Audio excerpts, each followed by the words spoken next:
جن ہستیوں نے رسول اللہ صلی اللہ علیہ وسلم کی صحبت کو اختیار کیا، اللہ تعالیٰ نے ان کو مثالی بھی بنایا، ان سے راضی بھی ہوئے، اور قیامت تک آنے والی انسانیت کے لیے ان کے ایمان کو میزان اور مقیاس اور پیمانہ بنا دیا۔ فَإِنْ آمَنُوا بِمِثْلِ مَا آمَنْتُمْ بِهِ فَقَدِ اهْتَدَوْا۔ اگر کسی کی تمنا یہ ہے کہ وہ ہدایت یافتہ ہو تو اس وقت تک وہ ہدایت یافتہ نہیں بن سکتا جب تک اس کا ایمان صحابہ جیسا نہیں ہوتا۔ آخر وہ کیا راز تھا کہ ان کو اتنا مقام ملا؟ وہ آپ صلی اللہ علیہ وآلہ وسلم کی صحبت تھی، رفاقت تھی، اور وہ اصول اور ضابطے تھے جن کی روشنی میں انہوں نے تربیت پائی۔ ان اصول و ضوابط میں سے ایک ضابطہ جس کو آج امت بھولتی جا رہی ہے اور یہ امت بھلاتی جا رہی ہے، جس کو دوبارہ سے زندہ کرنا ضروری ہے، وہ صحابہ کرام کے پاس یہ اصول اور ضابطہ تھا کہ یہ بہترین امت ہے، وہ اپنی بہتری سے کبھی بھی پیچھے ہٹنا گوارا نہیں کرتے۔ اگر یہ امت بہترین ہے تو اس کی ذمہ داریاں بھی ہیں، وہ اپنی ذمہ داریوں کو پورا کرنے میں لگے رہتے تھے۔ یہ امت بہترین ہے، لیکن افسوس سے یہ کہنا پڑتا ہے کہ اس امت میں سے کروڑوں لوگ کہتے نظر آتے ہیں کہ یہ بہتر نہیں ہے، کافر بہتر ہے۔ انتہائی شرمندگی کی بات ہے، ہو مسلمان اور کافر کی تعریف کرے۔ یہ امت کس طرح بہتر ہے؟ کنتم خیر امہ، تم بہترین امت ہو۔ تمہاری بہتری کی علامت کیا ہے؟ تأمرون بالمعروف، تم نیکی کا حکم کرتے ہو، وتنہون عن المنکر، تم برائی سے منع کرتے ہو۔ بہترین امت اس کی نشانی تو ہے کہ وہ نیکی کی بات کرتی ہے اور برائی سے روکتی ہے۔ آج بناوٹی رواداریاں بنا لی گئی کہ نیکی کی بات نہیں کرنی، لوگ ناراض ہو جائیں، برائی سے نہیں روکنا، لوگ ناراض ہو جائیں گے۔ اگر یہی ضابطہ محمد مصطفیٰ استعمال کرتے تو مکے والوں کو وہ دعوت دیتے؟ یہ بناوٹی اصول بنا لیے گئے کہ اپنا عقیدہ چھوڑو نہیں اور کسی کو چھیڑو نہیں۔ یہ لفاظی کے جادوگر ہمیشہ سے جس طرح جادو حرام ہے، اس طرح کے ان کے الفاظ بھی انسان کو حرام کے دائرے میں لے جاتے ہیں۔ محمد کریم صلی اللہ علیہ وسلم نے سب سے پہلے دعوت یہ دی کہ تم اللہ عز و جلال کی طرف آؤ اور یہ معبودان باطلہ جو تم نے بت بنائے ہیں ان کو چھوڑ دو۔ کہاں سے یہ اصول آ گیا کہ اپنا عقیدہ چھوڑو نہیں اور کسی کو چھیڑو نہیں؟ یہ ان بزدل اور قوم کے اندر اللہ عز و جلال کی محبت ختم کرنے والے، غیرت کو مٹانے والوں کے جملے ہیں۔ یہ کسی عقل مند کا جملہ ہے؟ ہماری ذمہ داری ہے کہ ہم اللہ عز و جلال کی توحید کو خالص کریں، محمد مصطفیٰ کی سنت کو غالب کریں اور بتائیں کہ جادہ حق کیا ہے، باطل کیا ہے۔ لیمیز اللہ الخبیث من الطیب، حق و باطل کی تمیز نہیں ہے تو پھر علم کا فائدہ کیا ہے؟ رسول اکرم صلی اللہ علیہ وآلہ وسلم نے یہ بھی فرمایا تھا وَجُعِلَتْ أُمَّتِي خَيْرُ الْأُمَمْ، میری امت کو اللہ عز و جلال نے بہترین امت بنایا ہے۔ بہترین امت بننے کے لیے اپنی ذمہ داری ادا کرنی پڑے، بلکہ رسول اکرم صلی اللہ علیہ وسلم کا تو یہ بھی فرمان ہے، انتم خیرها واکرمها علی اللہ عز وجل، تم صرف بہترین امت نہیں ہو، 70 امتیں آئیں، 70 میں سے سب سے عزت والی امت بھی ہے تو وہ امت محمد۔ اس عزت کی حفاظت کے لیے ذمہ داری ادا کرنی ہے، اور وہ ذمہ داری کیا ہے؟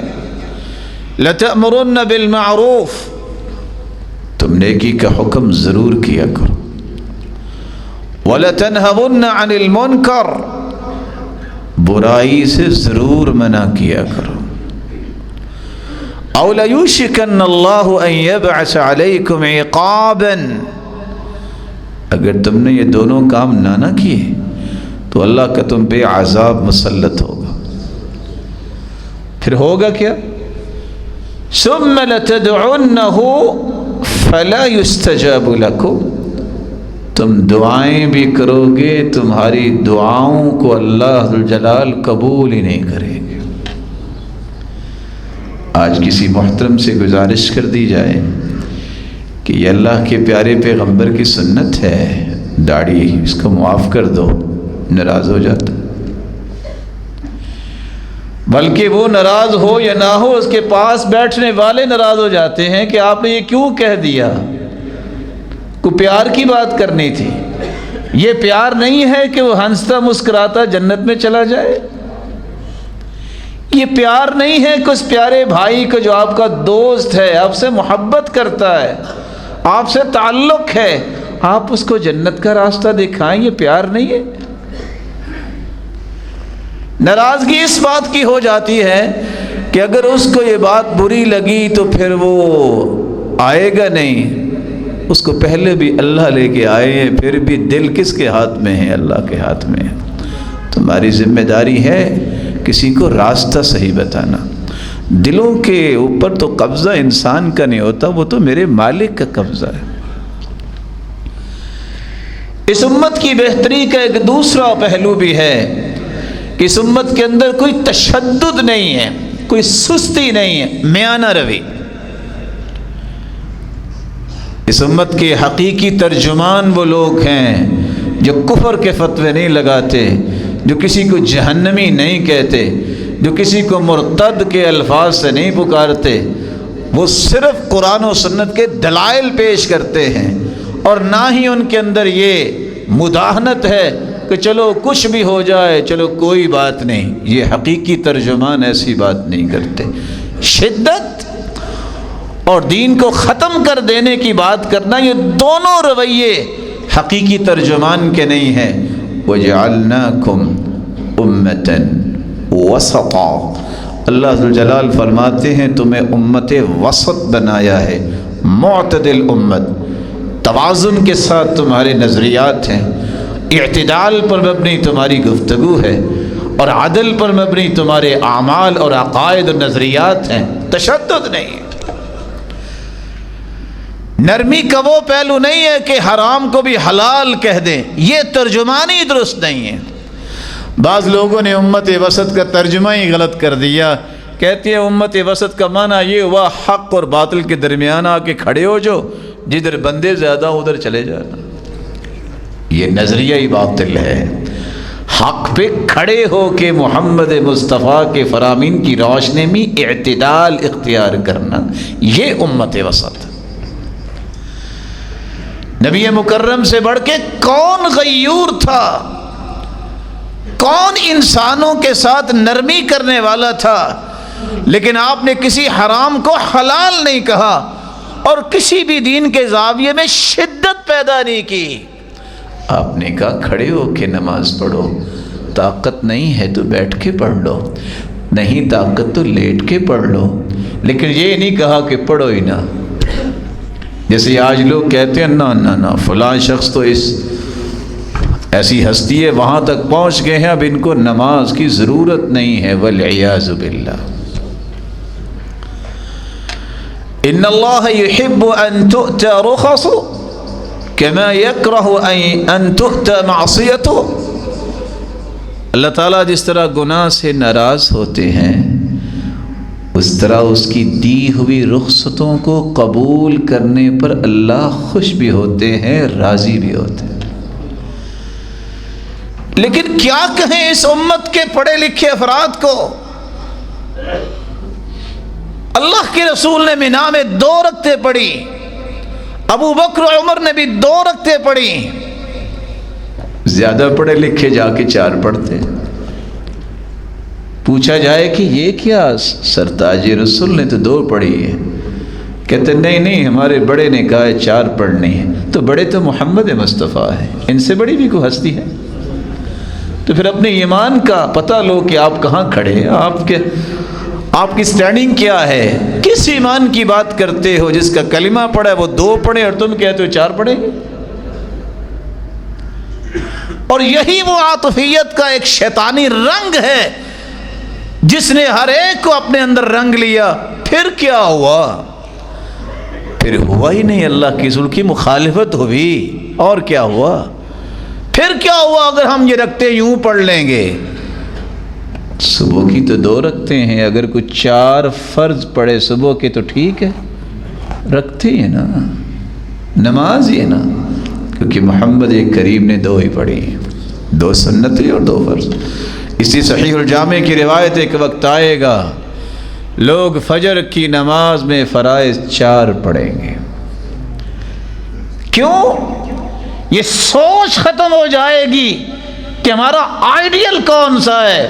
وہ صرف نیکی کے نام پہ بدعات کو جاری کریں گے اور پرواہ ہی نہیں کریں گے. اللہ کے رسول صلی اللہ علیہ وسلم سے بڑھ کے تو اللہ نے دنیا میں کسی کو پیدا ہی نہیں کیا، نہ ذات کے اعتبار سے مخلوق میں سے، نہ صفات کے اعتبار سے، نہ اپنی اداؤں کے اعتبار سے. اگر اس ہستی نے کام جو کیا ہے اسے زیادہ آپ کرنا چاہتے ہیں تو آپ کو دلیل دینی چاہیے کہ آپ کیسے کر رہے ہیں. یہ حدود و قیود تو اللہ کے رسول نے طے کر دی ہیں. رسول اللہ صلی اللہ علیہ وسلم نے فرمایا ان الدین عند اللہ الحنیفیۃ السمحہ لا الیہودیہ ولا النصرانیہ. اللہ کے ہاں قابل قبول دین وہ ہے جو یک رو ہو.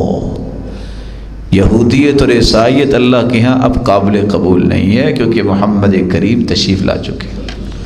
اور آپ نے قسم اٹھائی والذی نفس محمد بیدی لا يسمع بی احد من هذه الامة یہودی ولا نصرانی ولم يؤمن بالذی ارسلت به الا كان من اہل النار.